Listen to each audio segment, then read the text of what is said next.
So this is my story time.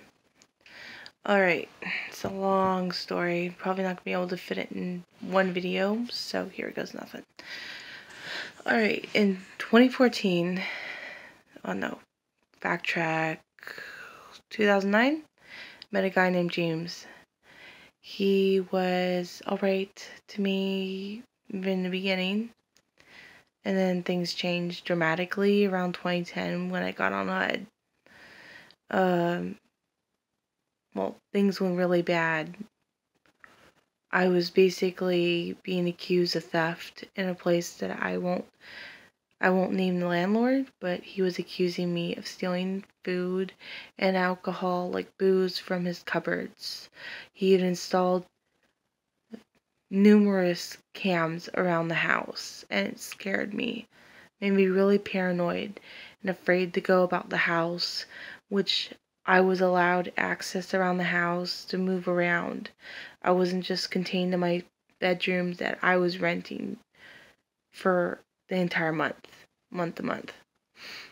So I felt claustrophobic, and I ran out of the house and was gone for 3 days. A friend, again, I'm just gonna I'll just call her Jane Doe, because I don't want to name any names on here, because if I do end up broadcasting this video, I don't want anyone coming after me for name dropping. So yeah, I'll call her Jane Doe. I met Jane, told her that I was homeless for until the landlord got his head out of his ass and realized I didn't steal anything. I was basically going on strike. So I ran out of the house, took whatever I could carry, and ran out. She met up with me. We stayed in her car. Actually, Jane Doe number 1 was friends with her for a short while. She was psycho, full-blown psycho. Worse yet, she was a prostitute, as I found out when I met up with her at a motel that I thought she was homeless staying at for the night to get off the streets. Turned out that wasn't the case. She just had a client there, and she had been shooting up drugs. So she was really messed up. I had to get her in an arm bar and take a knife out of her hand to prevent her from slitting her arm open, at which I called the police right after. And the cops did arrest her, put her in a psych ward to get her some help. After that, not friends with her anymore. Jane Doe number 2, I met up with her. I told her where I was going to meet her at, and she picked me up at a car wash downtown. From there, we went over towards the park, and that was the roughest night of my life. Then my then boyfriend, James, got a hold of the information that I'd left, and he went out because he'd been homeless before, and I thought he cared about me, but it was just because I was his possession, his shiny little toy. So he basically met up with me, and that was that. I found out that he attacked his landlady. He was in a boarding care, went off his psych meds, attacked both the manager of the house and her husband. I didn't find out this till later, and I should have left him right there, but I didn't because of fear. And then he started beating me between then all the way to 2014. And it was all forms of abuse. I'll just leave it up to the human imagination because it's explicit, and I don't want to go into details. So there's that. And the death of my unborn child. So yeah. Fast forward all the way to 2015. That eve of 2015, around New Year's. 3 days after Christmas, DHS broke into my apartment, thinking I was involved with a really serious crime that he was involved with, involving children, really illegal stuff. So they basically found out that I had no involvement. They stopped the raid immediately. They took my cell phone for 3 months, during which time I was already in an online relationship with a guy. I'll just call him John Doe, because I want to mention his name because he's a psycho and he is not jailed like James. So he's a threat and I don't want to piss him off. So yeah. Basically, I told him about the raid. 3 months later, he shows up at my apartment, says he's coming out. I didn't warn my HUD manager. Actually, I did 3 times. No reply. She just ignored me, ignored all my messages. And then after that, he showed up. The minute he showed up, I stopped answering her phone calls and texts because I didn't want her to know that he was there, because I knew she would try to get rid of him and she would try to get me evicted. She was one of those types that was really corrupt. She totally abused her authority and her job, so yeah. It ended with me telling my apartment manager that I was moving out because they said he had no credit score, which is a complete lie. He did have one. If you get a paycheck, you have a credit score. If you have a social security number, you will have a credit score. I don't care what kind of bank history you have. Whenever you work, your social security number becomes your identity as an employee. It's how they identify you, other than your state ID. He was working. He had a credit score. So she just didn't like the fact I had a boyfriend, didn't want him living with me, so she lied to cover it up. So I ended up moving out. Not so bad for a start, but this is where shit gets bad. After moving, we go on the road. Halfway to Las Vegas, I realized that my wallet had dropped out. And he noticed he started acting more abusive, you know. He already shown signs of having a wicked temper. I ignored those signs, stupidly. We were walking through the Greyhound station in LA to get on the next bus to go to Las Vegas, which was our next stop, over near the Las Vegas Strip. So he was just ignoring me. I was like, hey, help me. Because I had like 2 suitcases and a separate case with a strap going over my chest. And I was trying to bounce all of it out, and I almost tripped and fell. My suitcase fell on the ground, flat on the ground. And an African American attendant, I don't even know her name, but she's like, help her out. Chivalry ain't dead, bro. So he goes and helps me reluctantly. And then my wallet, which was my ID, both our IDs and my credit card were in his wallet, which dropped out of his pocket at the station. So we had no money from Las Vegas all the way to Ohio. That's thousands of miles without food or drinks. All I had was $100, maybe less than $60 in cash, and that had to last us for 3 days. So, yeah, we're screwed. He has a seizure on the bus, which I had to explain that we didn't have his medication. If they called the hospital, we would be stranded in that state, and we wouldn't have anyone to come get us. So we decided to pass forward. We got to Ohio, everything was great. His dad bought us dinner, got us situated at the house. Everything was great. I was allowed to help with the dishes, and, normal stuff I used to earn my keep and be respectful of the place I'm staying at. His dad was a monster. He basically said that he didn't like me being nice to him, and that he wanted me to hate him. So, okay, fine, whatever. So I stopped helping around the house. Come to find out, that was just an excuse that he wanted to use so he could try to get rid of me. Fast forward maybe a couple of months, and just after moving in, I had a potassium drop, put me in the hospital. He played the caring boyfriend, blah blah blah.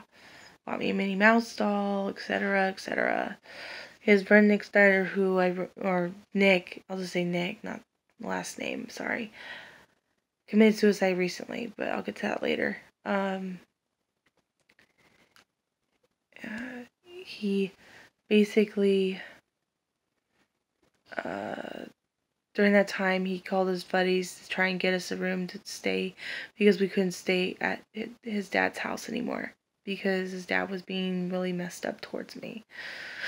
So we tried to get a room, we tried to get any sort of apartment situation, we couldn't do it because my HUD was shut off because his father sent my papers back. That was aggravating. I was so pissed. And then we go back to the house and it just gets worse from there. I find out he was trying to flirt / cheat on the internet with another girl that he used to date. He was sending her explicit photos and everything. So I was pissed. Yeah, I snapped.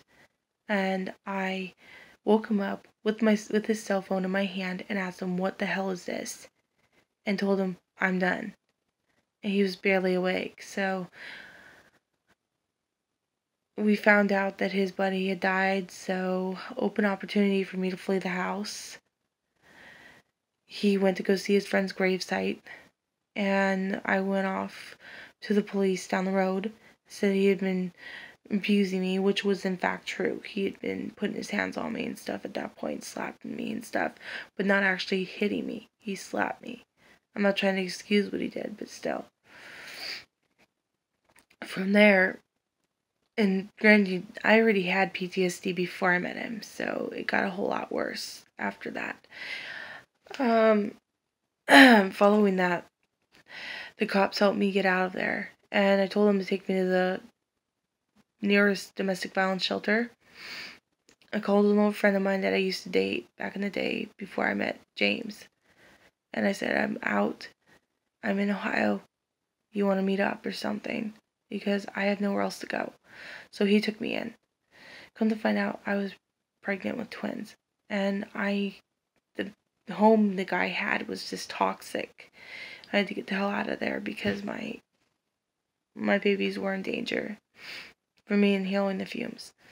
So, against my better judgment, I went back to the baby's father, and it got worse from there. Control freak behavior, micromanaging my finances, that led me buy anything for myself. He always had to be there when I bought things. I couldn't go to the store by myself. I couldn't even get a job by myself. It was just complete trap. Fast forward a year, 6 months or so, and I decided to leave him, waited for him to pass out drunk. And I wrote a note saying, "I'm done with you. You've been controlling my life. You forbid me to go," because my cousin had died prior to me leaving him, about a week prior to my birthday, which was on August 20th. So I was devastated when he said I couldn't go to the funeral because he didn't want me leaving. And he wasn't planning on going with me either. So yeah, I was pissed. I was just enraged. I had enough. I left him a note saying, "I'm leaving you. I'm done. I've taken my ID card and all the necessary things with me. I left everything behind." I didn't tell him I was taking everything, and he did find out I took my ID card. I called my parents, said I'm getting out of here and I'm going to be in Akron. And then from there, my dad came and got me. And then 24 hours later, I was back in California, living with my parents. And from there, I thought the nightmare was over. But now I'm dealing with really severe PTSD, and I hardly ever sleep anymore because of the fact that my night terrors are so bad and I have nightmares all the time. So it's very, very bumpy ride. At least I have a new boyfriend, and he understands my pain. Anyways, that's my domestic violence story. If a guy starts showing anger management issues, yelling at you, trying to control you, run. Don't stay. Don't stay. You get the hell out of there. I don't care how. Find a way to get out there and escape. Because if you stay, eventually it can lead to death. Or you could be beat up so bad you could be in a coma. Or something way worse can happen. They could take you to a different location where you won't be in contact with any other person but them.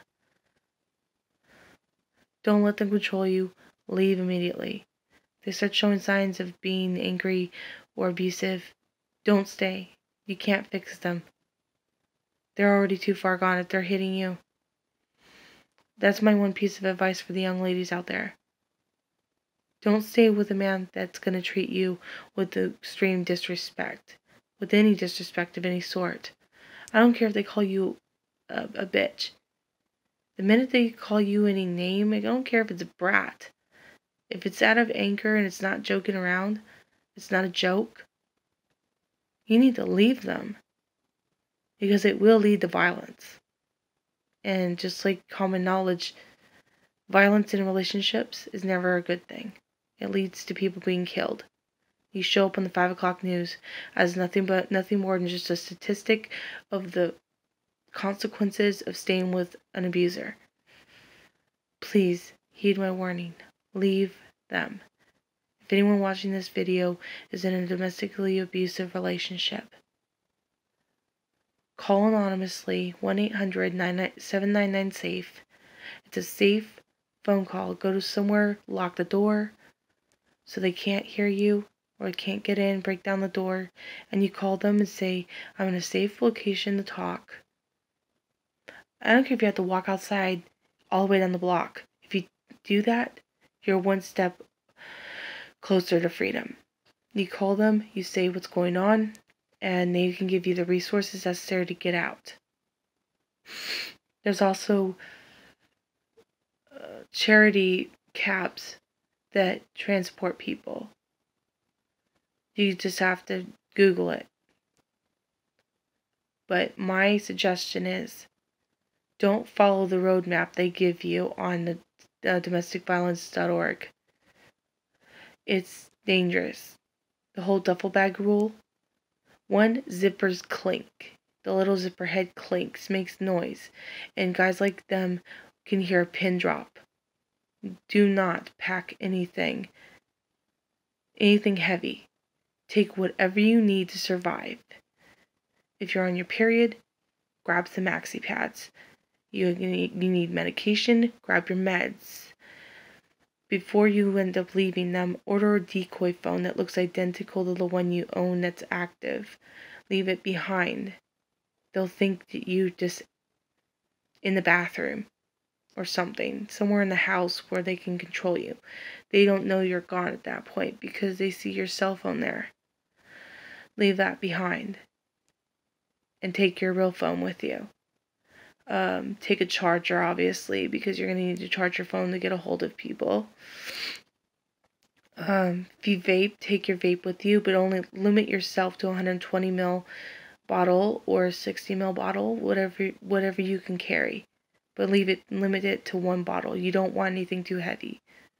Because you want to be lightweight packaged, lightweight luggage you can carry in your hands, because you're going to have to run like hell.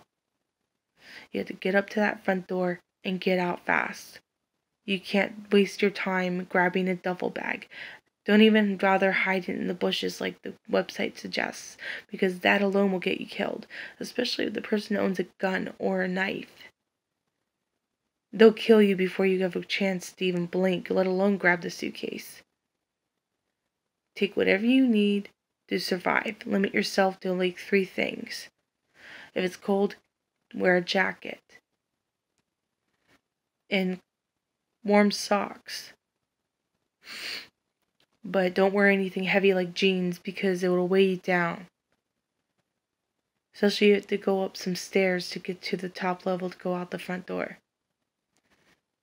Lightweight gym-like clothing. You'll warm up later when you get to somewhere safe, like a McDonald's or something down the road, like I did. That's how you get out alive. The women that follow those standards on that website, 9 times out of 10 they end up dead due to the suitcase rule. because they're so busy fiddling around with that stupid thing. It clinks or they drop it because they panicked. If you believe you're going to panic on your way out, don't carry anything heavy, like a suitcase. Supplies are always given to you when you arrive at the shelter, if it's a good one. They supply you with the necessities: shampoo, body wash, conditioner, etc. Even some makeup items, but it's really basic stuff. And also they give you clothes, clean shoes, all donated, clean clothing and other items that are clean. They even have baby clothes, baby toys, anything you could possibly need to survive on the road, they have it there. They even allow you to buy your own groceries if you're staying there on an extended stay before you can get a job. They even help you get employment. You just have to know where to look. Especially ones that have a fake address. They only ask you to go to that address to prove that you're serious and leaving that part of you behind. Once you're serious, they know you are, they will supply you with other transportation from the location they tell you to go to. Make sure you listen to them, because they're the only thing standing between you and the person that wants to take your freedom away. If anybody wants someone to talk to about this,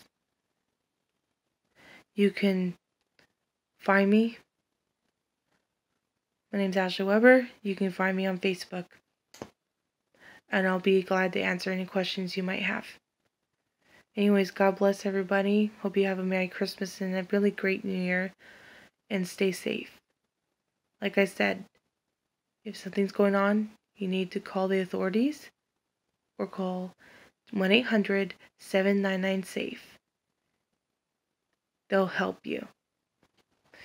God bless everybody. Bye.